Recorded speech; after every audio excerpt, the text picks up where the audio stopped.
is told to you today could very well change in the future as the investigation unfolds. So we're going to provide you with facts as we know them at this point in time without causing any kind of compromise to our investigation.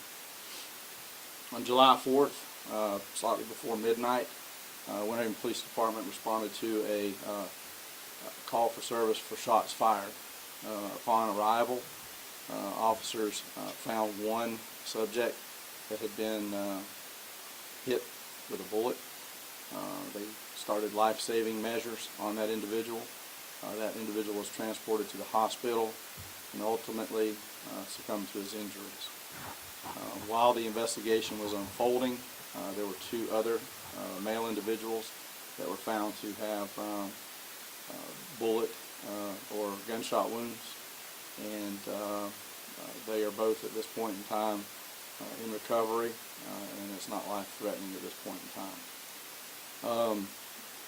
What we determined when officers arrived, there was a large crowd of people that were in the 200 block of Martin Luther King Jr. Boulevard. A impromptu block party had started and been initiated by some folks, and fireworks. While everybody was celebrating 4th of July and fireworks, something happened, and that's when the gunfire took place, the gunshots took place.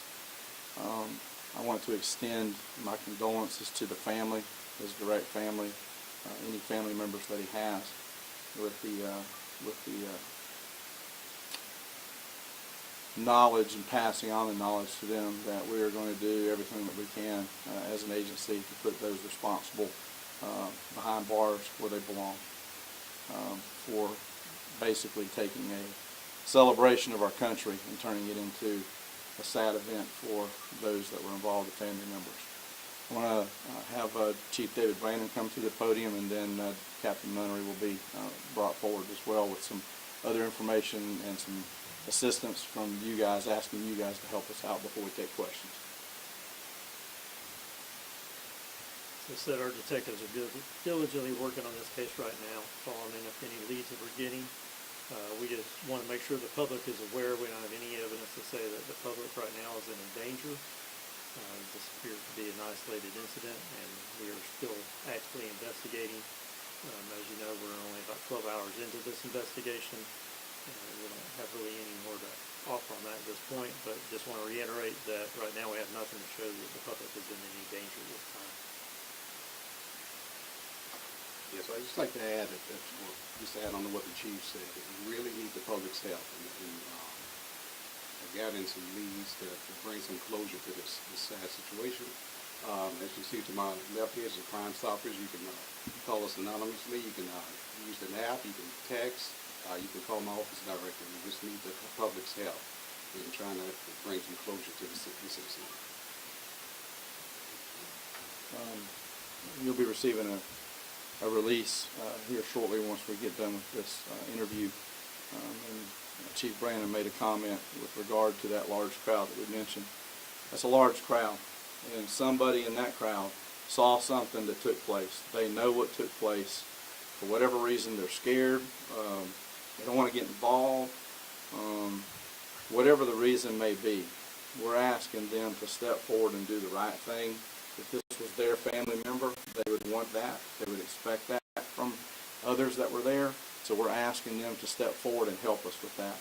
There was a fairly significant sized crowd at this location. So somebody saw something that happened, and we need that help.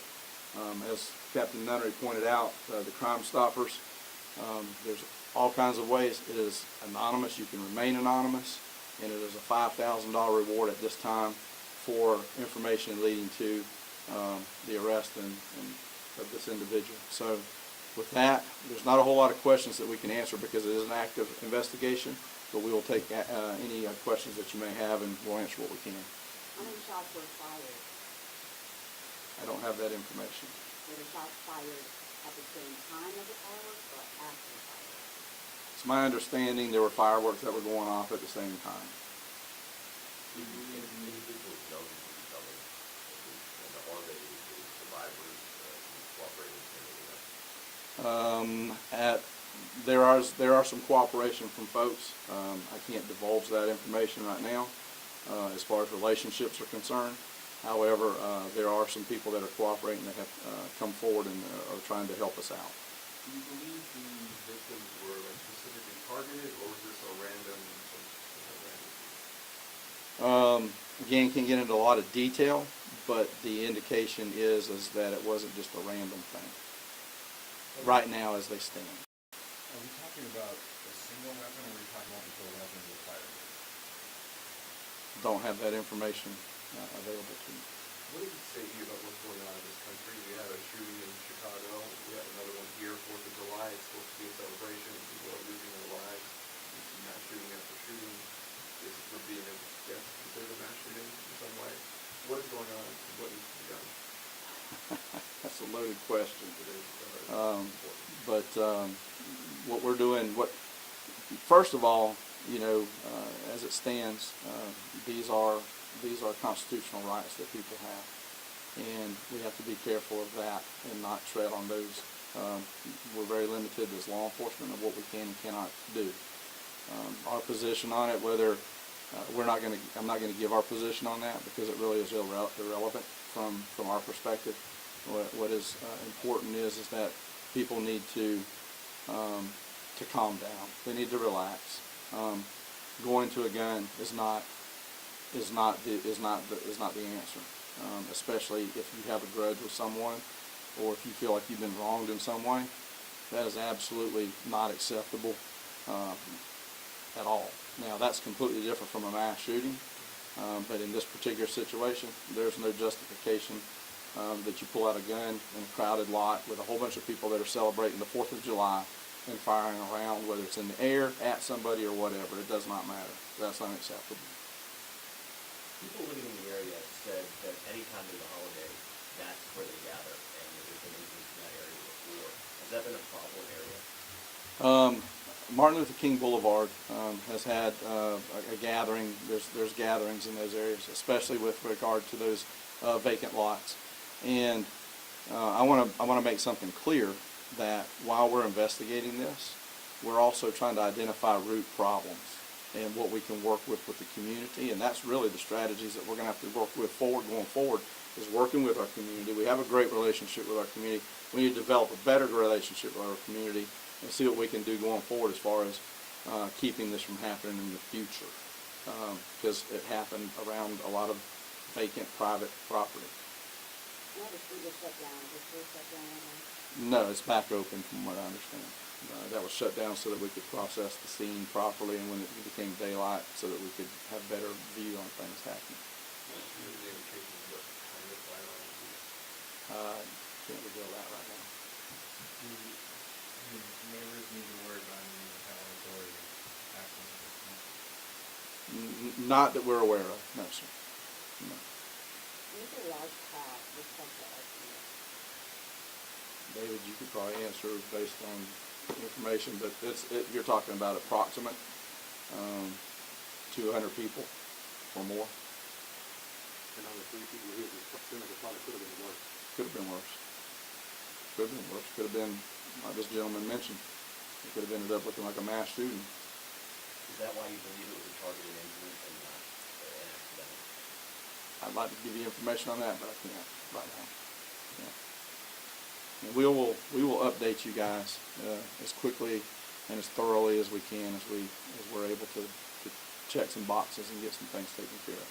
Where has the department seen anything to this scale? It doesn't seem like something like this happens a lot. Even small communities, it really, unfortunately, there's violence, there's gun violence, and even before the trend that we've seen around the nation is happening. Not as much, but it's still there, and we always have to be careful because, frankly, people, I don't know what it is, but some people just immediately go to their anger to violence, whether it be with fists, knife, gun, whatever it is. And, I don't know why that's occurring, but it is. But the fact of the matter is, and we've got to, as a society, not as a police department, as a society, we got to figure that out and work toward that as a society.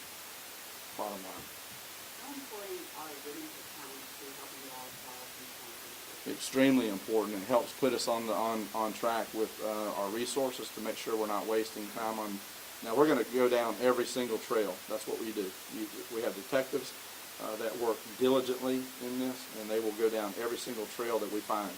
But with that said, if there's information that can provide us with, if somebody can see who they saw with a gun, maybe not necessarily they pulled the trigger, but they saw them with a gun, that gives us somewhere to start with before we have to sift through all these other things. It helps us potentially get someone off the street quicker that we need to.